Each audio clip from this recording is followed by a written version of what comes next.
Today everyone, we will show you how to set up a CMOS. First, turn on your computer.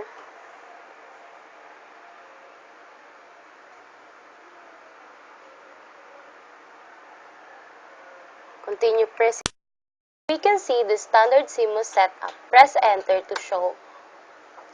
In this section, we can see the date and time. Press enter key to change it and press escape key to back.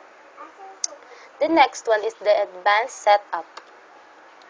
We can see here the thermal management, the priority boot, the first, the second, and the third.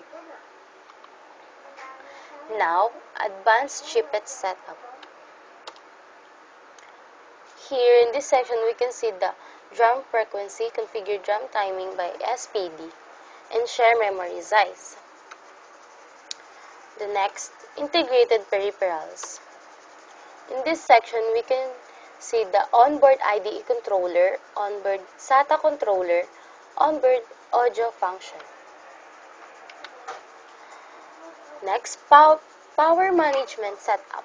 In this section, we can see the ACPI suspend type.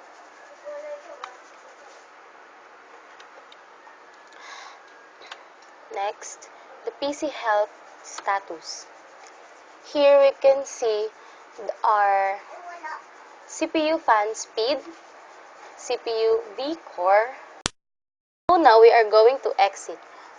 Press right key in our navigation key. As we can see, the save and exit without saving. We press save and exit setup if we have any changes in our setup, and exit without saving if we're not.